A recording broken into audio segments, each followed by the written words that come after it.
Hey sugar, pull up a chair, snuggle onto your couch, grab a tea, and take a deep breath with me. Because today I'm going to take you to a place most of us were taught never to go. I'm speaking of the wild and mysterious world of emotions. Imagine biting into the perfectly flaky and crunchy croissant. As your teeth sink in and the buttery taste lingers on your palate, you notice the many layers. And just like that croissants, us humans have so many layers. But instead of celebrating them, most of us strip a lot of them away and hide them. And that annoys me so very much. And my theory is that this is an avoidance strategy that is linked to not being able to process and experience our own emotions. So yeah, it would be totally perfect if I would serve you a perfect croissant, but the day that I bake croissants is somewhat far in the future because I think it is going to be my biggest challenge. Instead, I have a perfectly springy rhubarb muffin, so let's get into it. Okay, that is unexpectedly good. Let me set this straight. I am not here as your teacher, your guru, or some guiding force. I am here as the wise granny that you wish you would have had when you were 6 years old. Because guess what? The things that you thought you buried, your body remembers. And oh honey, your heart has been weeping all along. So while I am talking, there is an invitation to deeply reflect on the meaning of my words for you personally. So let us go there with a little bit of science, with a lot of soul, and hopefully a pastry by your side. I want to start with a personal story. My current and my last really big relationship were 7 or 8 years apart. And the last one resulted in quite a big heartbreak. In those 7 or 8 years, I was alone a lot. For the first 5 years, I didn't really date much. I didn't really go out much. I mostly worked on my self-healing. I really enjoyed having a lot of time alone and focusing my entire energy on myself. I built a lot of strength, a lot of courage. I explored myself in a totally different way. And all the while, I felt more independent. And that independence felt so good that I started nurturing it. After about 4 years, I have been the most healthy, the most yogic, the most spiritual I have ever been. I felt like I was on top of my game. And all of a sudden, I started encountering really weird experiences. There were numerous people, a Bali healer, a random woman at an airport in Turkey, and someone who was really close to my heart, who kept saying the same thing. You have to work on your heart chakra. Imagine standing at the terminal waiting for boarding and a random woman walks up to you and be like, "Excuse me, miss, may I say something? I don't want to intrude, but I have a deep sensation, a deep feeling that you have to open your heart." And for a time I was in denial, I was brushing it off. Something lingered. And after a lot of full moons, a lot of new moon journaling, a lot of therapy to be honest, I noticed that my independence grew into something that experts call hyper-independence. I started being so freaking good at being with myself that I didn't let anybody in anymore. And I built an armor. Brick by brick, it grew and it protected me. It shielded me from that heartbreak that I experienced. It shielded me from the loneliness. It shielded me from that feeling of neglect. For about a year, I was in denial, and then it took 2 to 3 years to really soften. And that softening was so hard. I had a year where I was not myself. I cried so much. I felt so unwell in my body. And I felt like that confidence that I had built was stripped away from me. Now I know that was healing. And healing is not a linear path.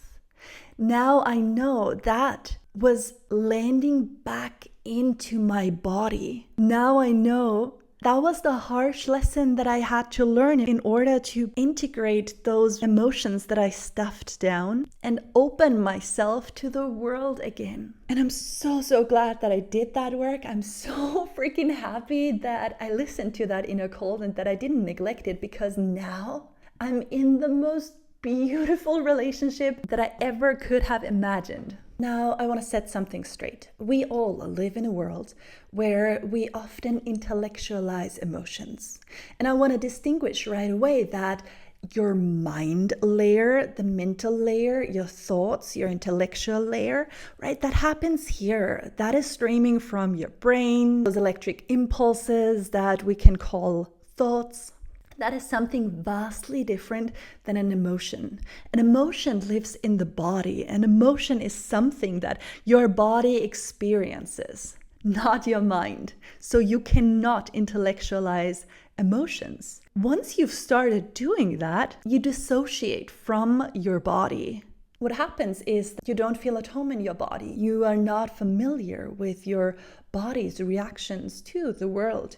You have a lot of stress factors. You live in constant fight or flight. And I'm going to go one step further and say this is the state of being where most people live in, because once again, in our world, we have not been taught. Growing up, you didn't have that wise granny that told you what you're experiencing is fear or shame, and it is something that your body goes through, and it also will fade if you allow it to pass through your body. Most people do not allow those emotions, allow those experiences, and that is why they get stuck in the body. Now, Eastern philosophy and Eastern anatomy even acknowledges emotions in a very interesting way, while in Western medicine, we only look at the body layers that we can measure. When we live like that, when we suppress our emotions or even think they aren't important, we build those armors around our world. And what they do is they distance us from ourselves and others. Now, if you live with an armor like that after years and years, that's going to be your normal. And here's where I want to refer back to my patriarchy, the boot on our neck episode, where I said if you have somebody in your field that isn't able to experience their own emotions, they will never, and I repeat, never be able to understand or fully accept yours. What happens is we rationalize, we intellectualize, we deny our emotions, we project something completely different. That is a big one in our world. But it is a problem that doesn't go away because the body remembers. The weight of the armor is too heavy to bear. The body's natural response? Illness. And modern science backs up that suppressed emotions don't just go away, they pile up like unpaid bills. They have found that it leads to higher blood pressure, chronic fatigue, more cortisol release, so higher stress levels. They also, and when I say they, I believe it was the University of Texas, suppressing your emotions leads to overactivation of the amygdala. That is the fear center of the brain, but also the part of the brain that is relating to emotions. And I don't want to go down that spiral too far, but if you are interested in the science of it, there's a ton. Just go do your research. But it should be clear that it's not just woohoo emotional. It is physical, it is chemical, it is science. That we have to allow our many layers, our many emotions into our body and also out of our body again. And as my own story shows, you can green juice your way through life. You can do yoga every damn day. But if you're still emotionally shut down, your body is carrying that weight. And yes, I get it. We didn't learn how to feel emotions. We learned how to exile them. Now let's set the basics straight, right? We have 6 or 7 core emotions. You have those emotions already as a baby, 6 or 7, because it depends on who you listen to, who you believe. Because once again, that science of emotions is super young. For the longest time, we didn't even care. I mean, we were able to send rocket ships to other planets, but we weren't, and we still aren't able to name more than 3 emotions. Now, if you follow Paul Ekman, then there are 6 core emotions: fear, anger, happiness, disgust, surprise, and sadness. Think of a baby. A baby already experiences all of them. But as your brain develops, you get more layered. Your complexity grows, and so does your palette of emotions. I want to shout out Dr. Mark Burkett. He's a teacher at Yale University, and he is the one that really introduced that topic to me. Dr. Mark Burkett created the mood meter, which allowed me to understand, comprehend, and express more emotions. Meaning, due to that guy, I got more emotionally intelligent. I now am a better partner, a better friend. And it begins with finding words for what you feel. Because if you don't have words, you can't express it. You can't communicate or live life with another, because they will never be able to understand you. I think it's also Dr. Mark Burkett who used this example in his book, Permission to Feel, where he says, imagine going to a doctor and you have this excruciating pain. But once the doctor asks you what's bothering you, you all of a sudden have no language. That shock makes you tick out, and you try to rattle yourself. You use your hands, you make big gestures, you're getting angry because you can't help yourself. And that is how most grown-ups react when they're overwhelmed by emotions, simply because they can't name it, simply because nobody told us what anxiety is. But anxiety differs from fear in terms of that fear is now, there's a tiger behind me and I fear that tiger that is behind me now. And anxiety is worrying about the future, worrying about something that doesn't exist yet. But the cortisol release in your brain is the same. That's what makes it so tricky. That's what gives us the same feeling. Emotional intelligence allows you to differentiate between guilt or shame. And believe me, it changes the outcome of a discussion with, let's say, your friend. When you know that you feel shame and not guilt. Differentiating: shame is I am bad. Guilt is I did something bad. That's that inner talk, that monologue, that voice in your head. What does it tell you? Does it tell you, yes, I'm aware I did something bad, that sucked, I'm sorry? Shame is I am bad because of what I did. Emotional intelligence allows you to open up a world of more connection, because when you come home from work and your spouse is waiting there asking you how you are, and you say the same three words over and over again, which for most people are stressed, tired, okay, or good. Yeah, let's say 4. Well, that's going to be a boring life. If you're all of a sudden able to dive into the nuances of your life, love, the world is going to get so much wider. So here's some homework. You probably know the emotion wheel. Maybe you go on Dr. Mark Burkett's website and check out the mood meter to learn vocabulary around what you feel. And once you have that in front of you, look at it daily. Look at it multiple times a day. My God, maybe even pin it onto your bathroom wall and challenge yourself that when somebody asks you how you are, you do not use the word okay, stressed, tired, or good anymore. Because love, you are better than that. You are more complex, more layered, more colorful than that. So yeah, this is the grown-up work that we all have to do. Become that person that is able to sit in and with difficult and ecstatic feelings. I get it, that is hard. And for healing to happen, one thing is required, and that is safety. You have to feel safe.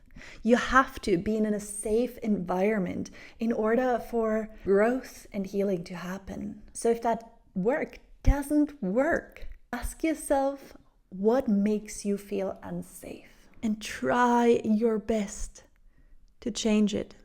Trigger warning, emotions are also closely tied to the trauma that you hold in your body. And yes, you hold trauma in your body. Exactly, you, because we all do. We just have to differentiate between capital T and lower T trauma. Extremely big trauma that shaped and molded your character structure happens due to abuse, war, violence in any kind. And the lower T trauma is what we all have. It might happen when we pee ourselves in middle school, when we get dumped by our first boyfriend, or when we face a life situation we don't feel equipped for. But instead of trying to silence your body's reactions, you need to feel through it. Otherwise, it gets stuck and the trauma is going to be stored in your tissue for the rest of your life.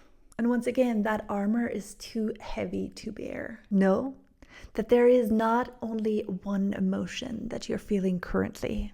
Modern neuroscience suggests that we as humans cycle through a multitude of emotions at the same time. According to a 2017 study by Cohen and Keltner, humans are able to experience 27 distinct emotions that are blending together like colors. And it would be so much easier to have that clear emotion, but just like colors, they are blended together by various shades. Now, your limbic system, especially the amygdala that we talked about, that's quite an older part of your brain.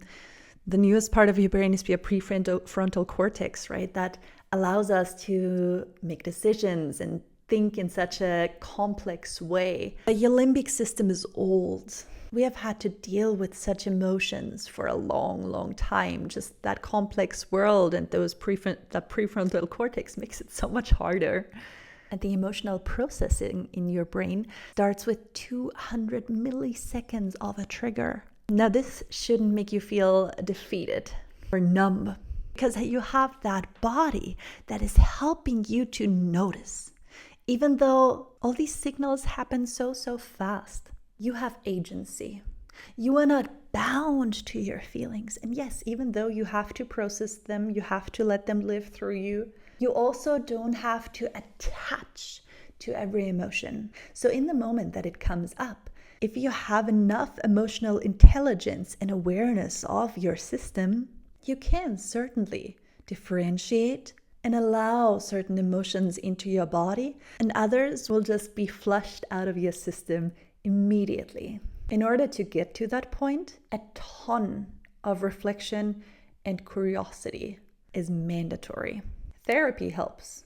If you find a compassionate and competent, no BS therapist. And I know therapy is expensive, but in our modern world, there are so many options. I'm not being paid for this, but I genuinely want to share the resources that I have. If you're interested but struggle with the payment of regular therapy sessions, check out betterhelp.com. I've used that service for a long time. I found a really good therapist that I continuously worked with, and it is only, I think, about 50 euros a week. So for 200 euros, that is usually what one therapy session costs. You have a counseling every week. You can text your therapist. You can do those sessions via video, via audio only. And your therapist is able to give you really cool tools and little homeworks. I loved those homeworks. So what do I want and why do I make this episode? I really urge you, exactly you who's listening to that, and yes, everybody else in this freaky world of ours, to become more emotionally nuanced. In fact, you are already. I just want you to be aware of it.